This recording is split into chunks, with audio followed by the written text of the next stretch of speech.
Welcome back to Never Did It. I'm Jake Ziegler, and I'm here with Brad Garoon. On Never Did It, we look back at the last 100 years of movie history in an effort to fill in some of our own movie blind spots. Today, we're covering the year 1958 with a couple of really interesting movies that I am excited to talk about. How are you feeling today, Brad? I think the heat index is 101 in New Jersey today. Ugh. Yeah, so not good, but I'm excited to talk about these movies anyway. So yeah, we had a heat wave in Michigan last week, but it's over now. So where are you at now? Today it's like 70. I mean, it's like, but it's like a muggy 70, so it's still a little bit like sticky. Well, I'll take sticky over. I was drenched by the time I got back from the grocery store. I'm sure people are really excited to hear about this. Yeah. Why don't we talk about King Creole? Yeah, tell me why you chose it for me. So it's a Matthau movie. Really, it's an Elvis movie. King Creole was, I think, is widely considered by those who have seen it Elvis's best performance. It's quite good, I think. I saw your review, so I know you liked it also, which was kind of a relief. We've talked about it a few times on this podcast before. One, because Walter Matthau is the main antagonist in the movie, because it's an Elvis movie, and because Michael Curtiz directed it. He's mostly famous for having directed Casablanca, but he's great because this is good. And we also talked about it, or I keep talking about it, because I think it's a lot like Blue Velvet. I think David Lynch at least took the main beats from King Creole and incorporated them into Blue Velvet, and then made Blue Velvet super weird on top of everything else. King Creole is not super weird. Pretty easy to understand story about a young guy who is having trouble in school. He's about to graduate, but then screws it all up. He's a busboy at a lounge. Yeah, busboy, like clean up, sweep the floors after the night, that sort of thing. Yeah. And the lounge is owned by Walter Matthau's character, unsavory gangster type. Walter Matthau's girlfriend / I don't know what else she is. What is her job? I'm not sure that she has one, really. She's just kind of his, Walter Matthau's arm candy, really. So he takes a liking to her, and she takes a liking to him. There's some unsavory characters in the bar one night, and he stands up for her. And so then she's taken by him, not head over heels, but she sees him as, someone who will help her when the time comes. At the same time, Elvis is also, I know I didn't really answer your question. The question is, I just thought it was good. So when I was watching, and I'll talk about more about the plot in a second, but when I was watching it as part of my Walter Matthau journey, a lot of his early movies, and he plays the villain in most of his first few movies, he's not doing that great of a job, and the stories are generally not that interesting. And in this one, I thought the stories were very good, and I also really liked the soundtrack, which is completely made up of Elvis songs. And I've been thinking about getting it on vinyl, just like breaking down and grabbing the record. Yeah, that'd be cool. And I just thought you'd like it too. And then I know you hadn't seen Blue Velvet either, so it was an excuse to get you to watch Blue Velvet and to talk about that too, which we'll do in a little bit. But what did you think of King Creole? I watched it with my wife too, and we both did enjoy it. Like you said, it's just simple story. Simple boy gets involved with some, like you said, unsavory characters, and kind of has to work his way out of that. There's some involvement with his dad there, who really more than anything just kind of wants his son to get a good education and get a good job. Like he's really excited. Like Elvis, I think, was supposed to have graduated high school already once, I think, and maybe I don't know if he got like held back or something. So it's like, so he's supposed to graduate again, and his dad's like really excited for him to graduate, and then he doesn't. So like there's this kind of whole subplot between Elvis and his dad that I thought was really cool. But yeah, I mean, the soundtrack is killer. Great Elvis songs in it. I mean, he's performing multiple times, which is that's what Elvis does. So I mean, the performing sequences are great. Matthau makes a really good villain. I haven't done the whole filmography of Matthau the way you have, so I'm not as used to seeing him as a villain. So that was took a little bit of getting used to. But yeah, it's just a really good rock solid movie. Really enjoyed it. Yeah, I'm glad you picked it. There's this whole subplot where Elvis wants his dad to be more of a badass, stand up for himself more. His dad's a pharmacist, but he keeps either getting fired or being too subordinate to his boss. And that leads to Matthau's character is called Maxie Fields. And it leads to Maxie being able to exploit Elvis a little bit more. And the character that we haven't talked about yet is Nellie, played by Dolores Hart. And she's sort of like the girl next door that Elvis probably should be with. And we keep calling him Elvis because he's essentially playing Elvis, but his name's Danny Fisher. And Danny should be with Nellie, but instead he wants to be with Ronnie, who's the femme fatale. And Nellie's good. I thought that Dolores Hart did a really good job as Nellie. And I thought that Carolyn Jones did a pretty good job as Ronnie. And the love triangle was really a love rectangle because you got Maxie involved.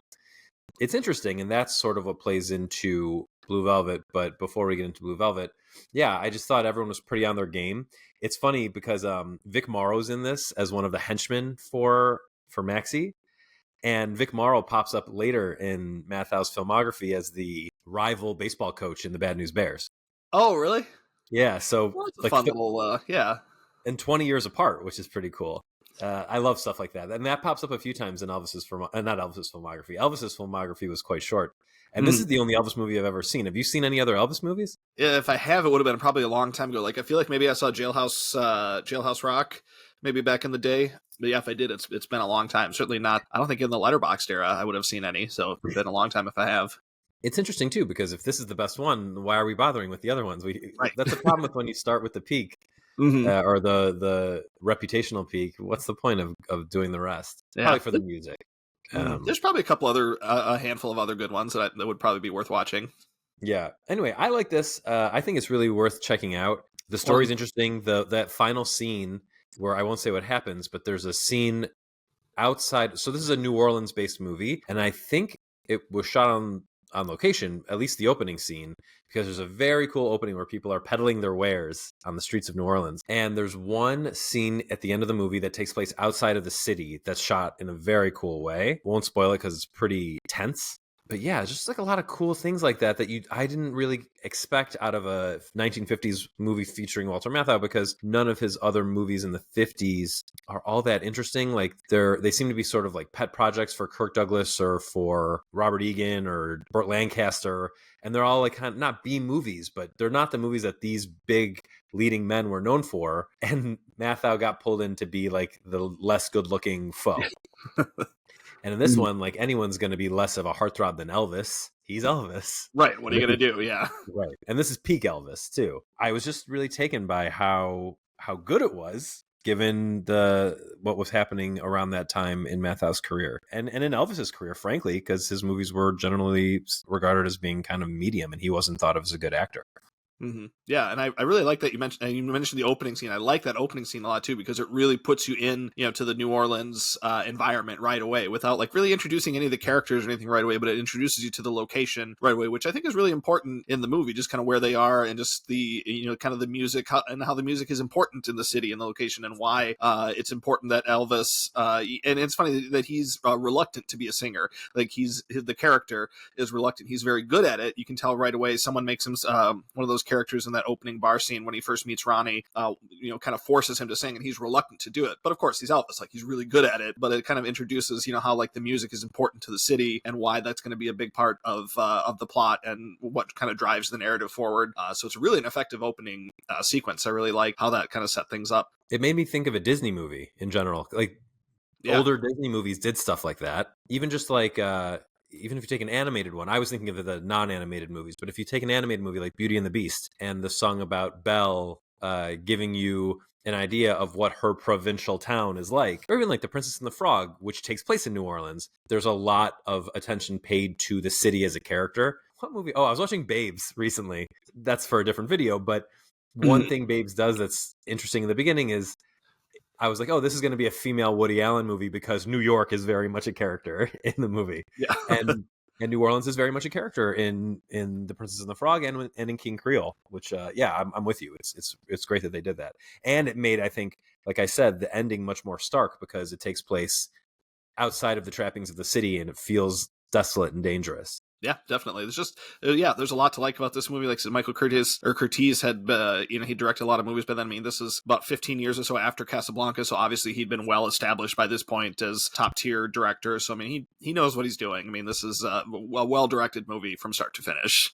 Yeah, I don't think I knew it was by him when I watched it. It was just up on Tubi and I was like, all right, cool. I'm going to check this out.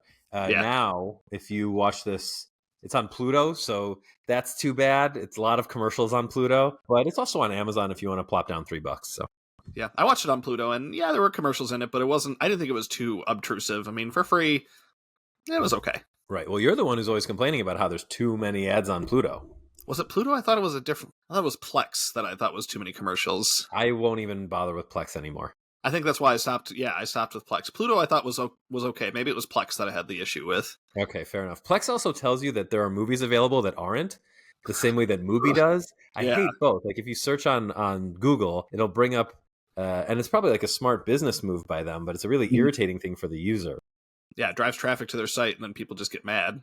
Right. Let's talk about Blue Velvet real quick, because I Yeah. think that I mean, I've talked about it many times. Maybe I'll put a link somewhere in the description to the times I've talked about the parallels between Blue Velvet and Mhm. King Creole. But the main one is you've got your Elvis / Kyle MacLachlan character, your Dennis Hopper / Walter Matthau character, your Laura Dern / Dolores Hart character, and your Isabella Rossellini / Carolyn Jones characters. And those are the four big like pillars that come together to make me think that one is like the other. And I was sure that I was the only person who'd been talking about this, and then Jake found a single Reddit post that proved me wrong.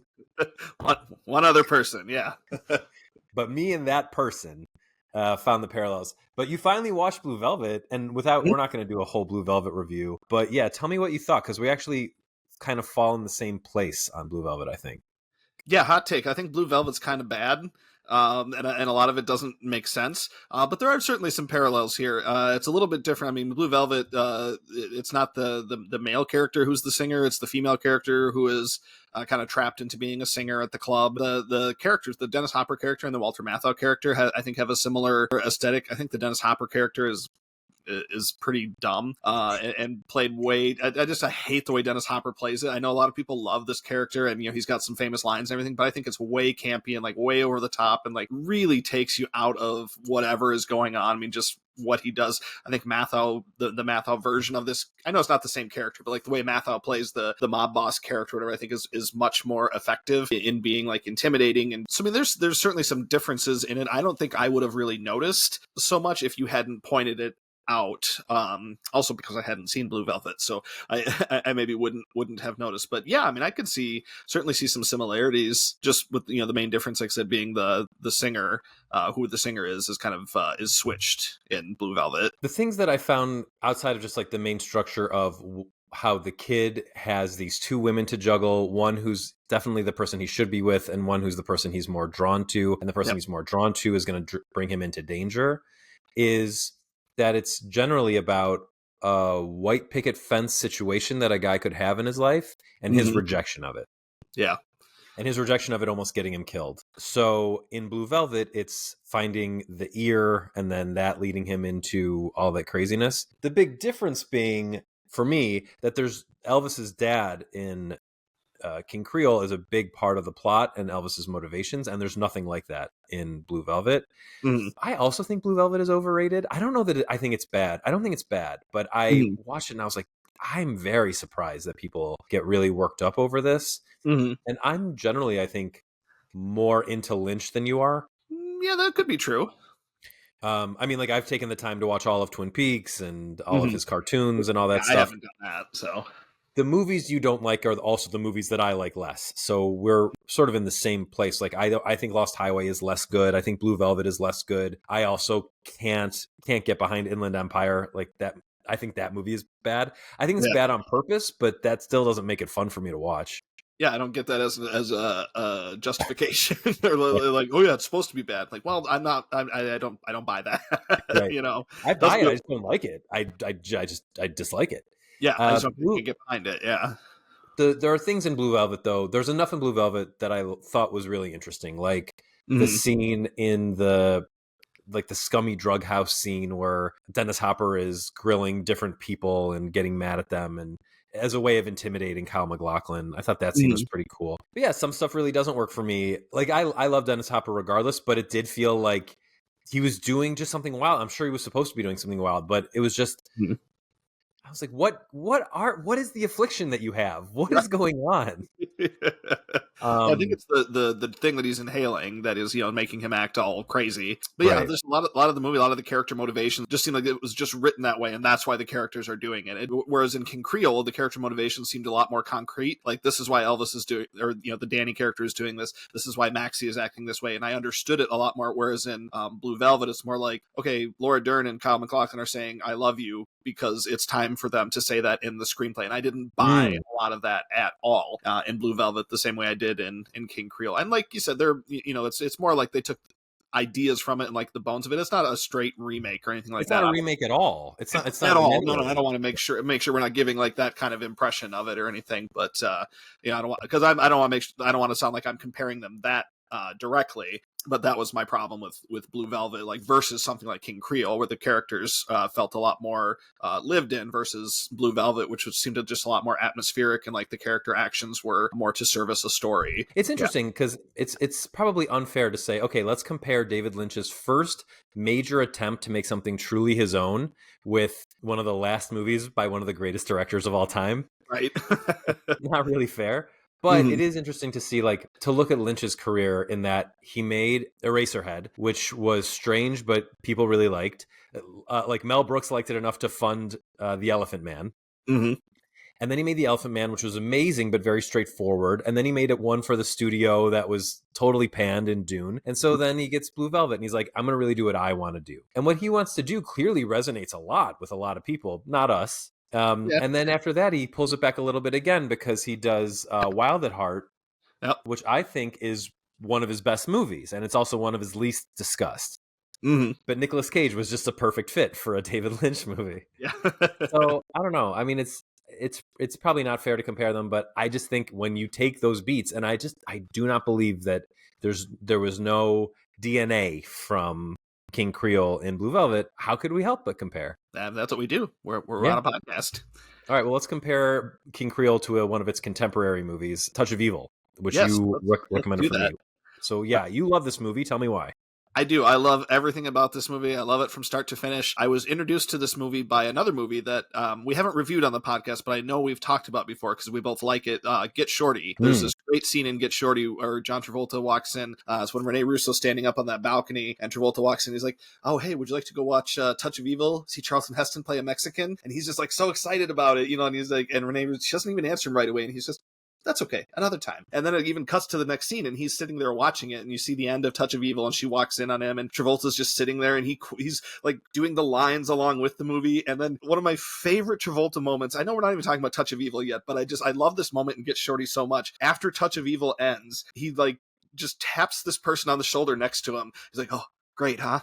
Like he's just like, he's so excited about seeing it. He has to talk to a stranger in the theater next to him. I just think that's so great. And that's when I learned about Touch of Evil for the first time. And this Get Shorty came out in 95. And my friends and I watched it like obsessively over and over again. Like, so like 95, 96, whatever, 97, probably we were watching Get Shorty a lot. And then the restored version of Touch of Evil hit theaters in 1998. So it came out at a theater that was close to us. It's in a town called Sutton's Bay. So Jeff Richardson and then Nick Franklair and I all went up and we watched Touch of Evil at the theater that night. And it was a great night for us. We were super excited to have finally seen it. And I love old noir movies like this. I love Orson Welles. Just these kind of movies where the characters, just the way they talk. I love some of the lines in this movie, like in the opening bit when Charlton Heston and his wife Janet Leigh come in. And I can't remember what Janet Leigh says to him. She's like, "Do you realize that blah, blah, blah, whatever?" And he looks back and he goes, "Do you realize I haven't kissed you in an hour?" Like, oh, man, I love stuff like that. And then that opening shot, that extended 3-minute sequence where there's a bomb in the trunk of the car and the camera just kind of follows that car, and it introduces kind of like the opening of King Creole, where they kind of introduce the town and kind of show you exactly where this movie is going to be taking place and why that setting is important, why the location is important. Touch of Evil does the same thing, kind of setting that up right in the beginning. I love all that. I did mention that Charlton Heston's playing a Mexican. He does full brown face. Not great, but it's 1958. We're not gonna, we can't retroactively cancel Touch of Evil. It's out there, it exists. I will say the one thing in the defense of Charlton Heston doing brownface is he is still like the hero of the movie. He's a romantic lead. He's the good guy in the movie. They're not doing it as like it's not like a bad stereotype. It's not like a Mickey Rooney Breakfast at Tiffany's type of situation. He's not even doing an accent. At all. They just put like some brown makeup on his face. Yeah. So as far as like the brown face, I mean, it's not great, but I mean, it could have been a lot worse. But then I've seen the movie, over and over again. I've mentioned this before too, when I lived in Omaha, there was a repertory series on Orson Welles movies that they played. So there's a bunch of Orson Welles movies I saw in the theater. I saw Touch of Evil twice that week. It's like I see it every chance I get. I've watched it multiple times, and I love the characters in it. I love the way they talk. I love film noir movies. Has frequently occupied a spot in my 4 favorites on Letterboxd. So I like the movie, but I think a lot of film noirs live and die by their villain. And maybe that's controversial to say because so much of what makes great film noir, like the classic ones, are these damaged heroes. The thing is, there's nothing damaged about Ramon Vargas. He's like perfect. In fact, the villains have to create a fake, like they have to create fake news in order to try to damage him. That's the plot of this movie, is that Vargas. So first off, let's go back a little bit. You mentioned the opening set piece is someone puts a bomb in a car and we are just waiting for the bomb to go off. It reminded me a lot of Hitchcock. I was like, oh, Wells is doing a Hitchcock thing here where we know the bomb's going to go off and we're just waiting and waiting. And there's a scene where the two cars are pulled up next to each other. You've got Vargas's car and the car with the bomb. And you're like, oh my God. It's great, amazing tension. But then, yeah, so there's this whole shtick where they're all trying to figure out who put the bomb in the car, and they all want to pin it on different people. And in so doing, you've got Police Captain Hank Quinlan, played by the director, Orson Welles, in full, like, late period Orson Welles, just morbidly obese, gross, sweating, because they never named the town, but I'm pretty sure it's San Diego and Tijuana are supposed to be the two towns. Yeah, it's a border town. I mean, I think it's important to note that it's a border town. Yeah, right.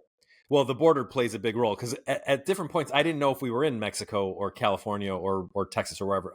But I'm pretty sure it's supposed to be San Diego. So Wells is just disgusting, and he knows he's like not a good person, but a good at his job detective. And when he knows who the perp is that he wants to pin the crime on, he's going to do whatever it takes. And Heston catches him in the act.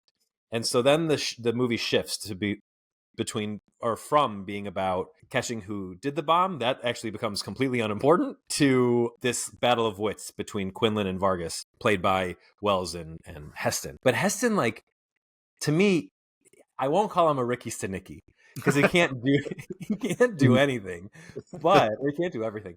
But he never does anything wrong.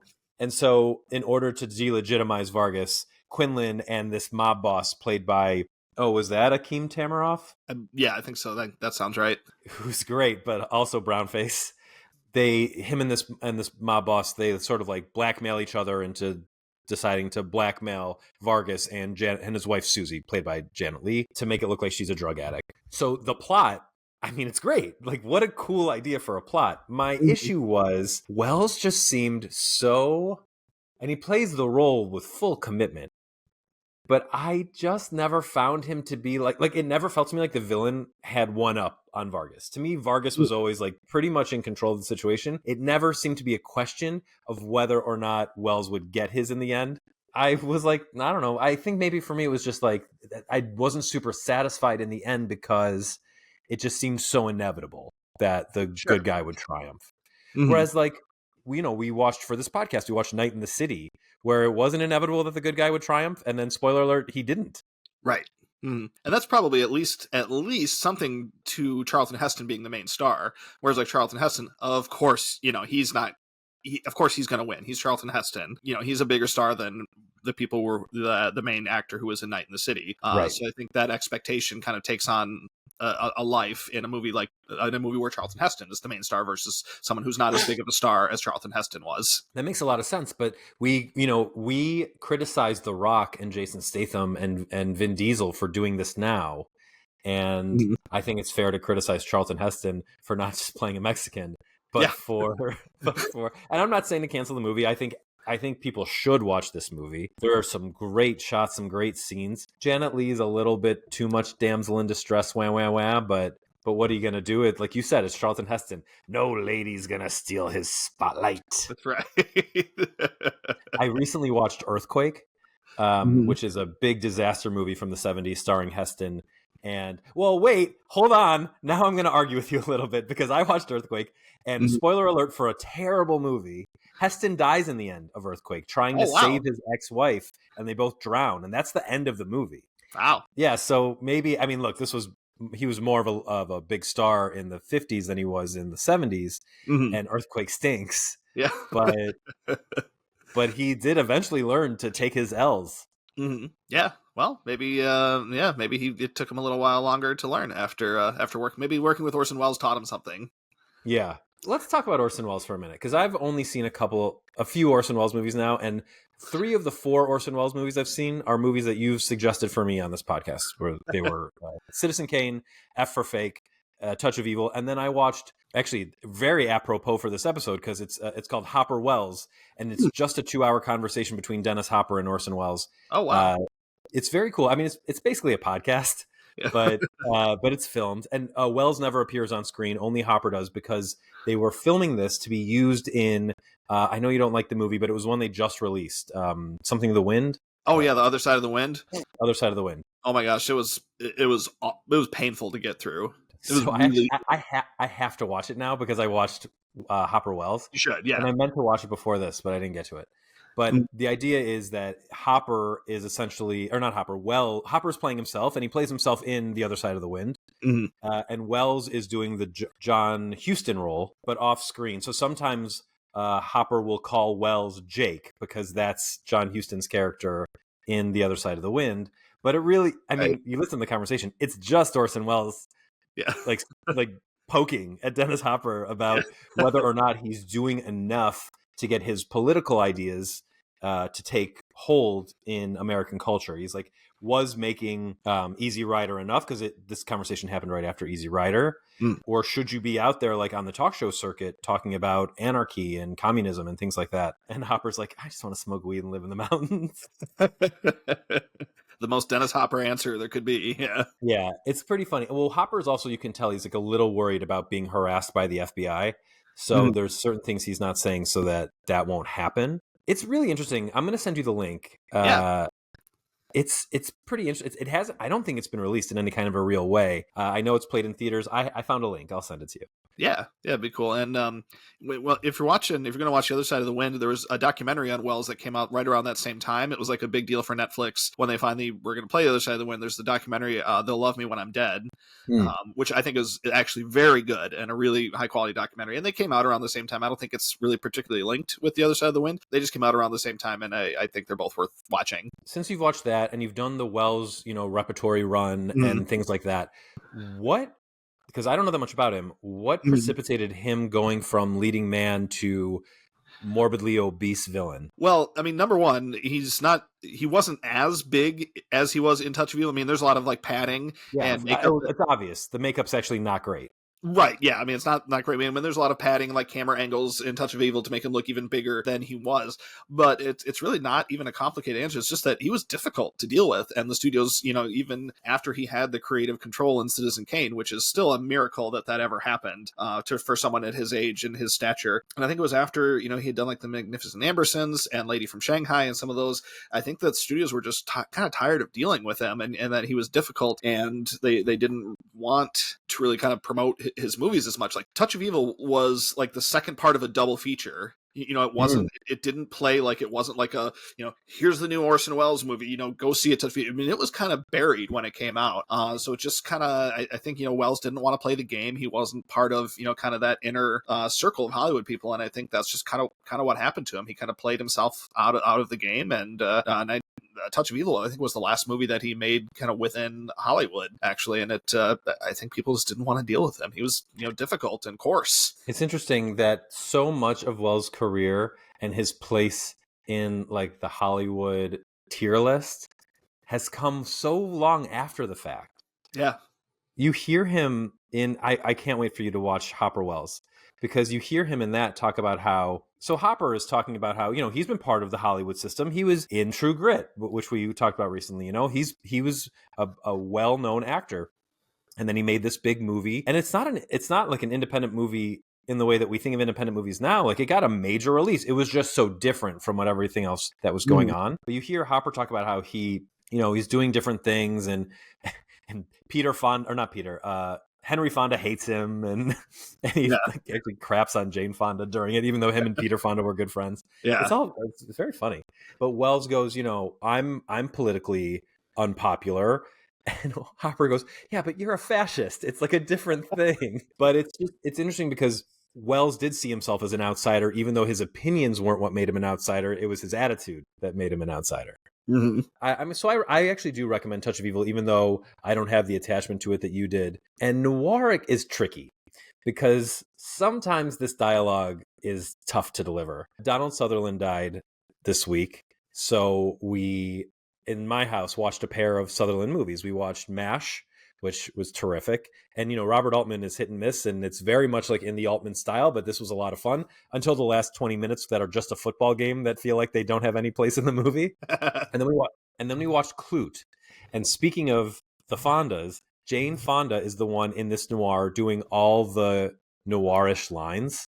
Oh, wow. And yeah, by the end I was like, no one talks like you, Jane Fonda. And no one talks like anyone in a noir, but when you feel it, it's not as good. Because Sutherland is playing a guy who basically doesn't have a personality. So it falls to Fonda to say all this stuff. Mm-hmm.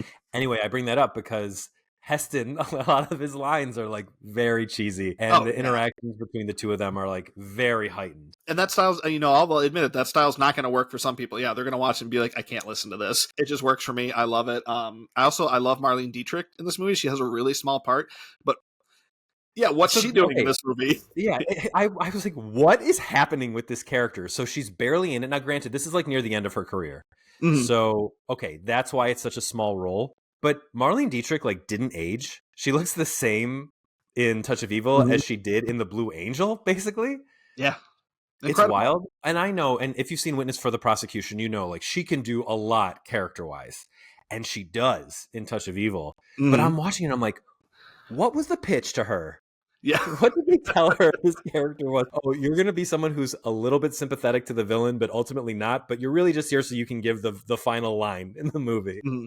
Well, I think she gives a lot of background into the Orson Welles character because they knew each other prior. Obviously, they have a relationship that existed prior to the movie, and I think she gives some crucial background to that. He goes in and talks to her about why he's so fat and disgusting. It's like, well, I'm eating these candy. It's either this or the hooch. He has that conversation with her, like he's eating candy bars because he used to be an alcoholic, and he's eating the candy bars so he doesn't drink anymore, and stuff like that. So I think there's a little bit of exposition that she's kind of key for that we wouldn't have gotten another way. I think it's kind of a good way to introduce some of those character traits for Hank, is to have her have that character. And then she delivers the final line, which is again one of my favorite final lines from a movie. I just think it's great. I tried quoting it to you didn't remember it like a couple days after you saw the movie. So I'm watching a lot of movies. We are, and maybe it doesn't hit as well with everybody else, but for me it's one of my favorite last lines in a movie. I think it's perfect. This is actually a problem with being an aging movie fan, is I can remember every word to the 40-year-old version, and I can't remember. I can't tell you. I finished watching MASH last night, and I can only remember 2 lines from the movie right now. And I laughed my ass off watching that movie. Oh, so yeah. My memory, and I'm post-COVID. My memory is not what it used to be. Oh, well, it's the same, same with other things that like wrestling or music or anything. Like I could tell you, I mean, I could give you the track listing for like Wilco's first 3 albums. I could list the tracks, boom, boom, boom, boom, boom. But like their last 2 albums, I could look at the track list and be like, have I heard these songs? Like some of these songs, I don't even remember, but I've listened to the albums. We're aging, we're getting old. Right. This is actually pretty interesting because it gets to like, what are we doing as movie fans as we get older versus what were we doing when we were younger? I think about my father-in-law, who I've talked about on this show before. He has this huge DVD collection. Hello, Ken.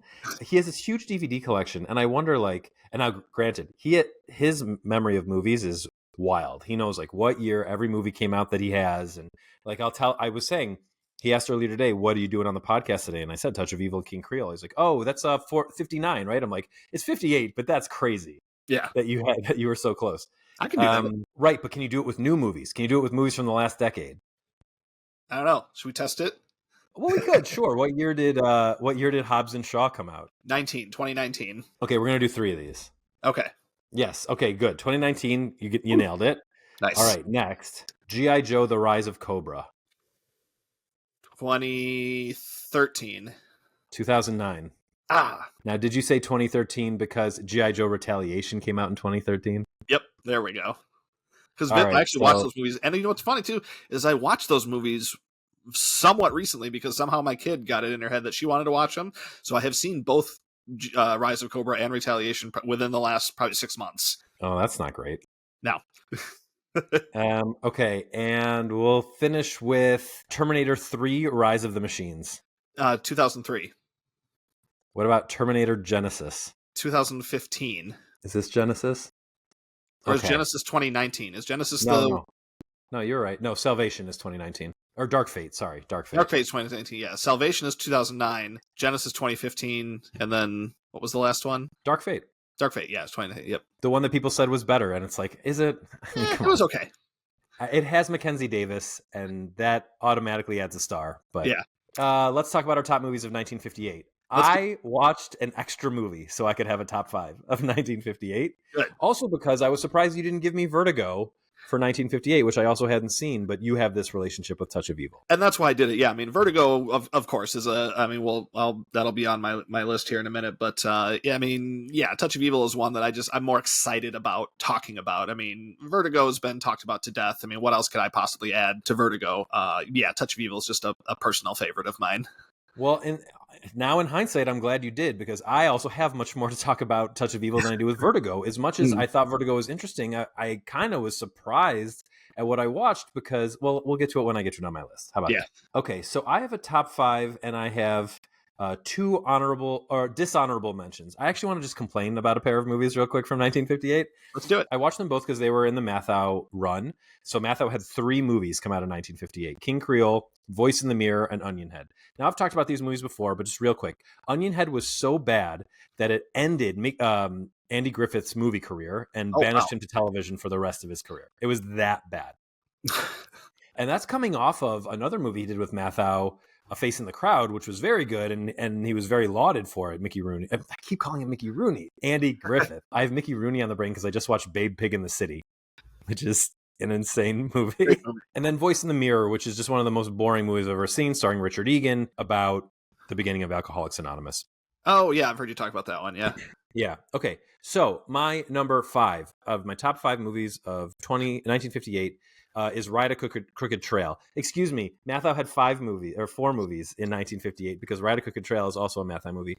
This is a really fun Audie Murphy starring movie. Murphy plays a thief who gets mistaken for a Texas Ranger or a U.S. Marshal by Walter Matthau, who is both the sheriff and judge in a town, like a riverside town. And it's just like fun watching the interaction between those two characters and watching Audie Murphy try to get himself out of trouble. Mm-hmm. Really fun Western. My number 4 is Vertigo. Okay, Vertigo. Sight and Sound's 2012 best movie of all time. Why? Like, seriously, why? I mean, it's like a fine thriller, right? A fine psychological thriller that's kind of feels overlong. The resolution of it is pretty ham-fisted, I think. And I saw people get excited that Jimmy Stewart was like doing something different than he usually did, but I don't think that's fair. He's quite an ass in It's a Wonderful Life. Mm-hmm. And I mean, it's different than what he did in Mr. Smith Goes to Washington, but is it so different than what he did in Rear Window?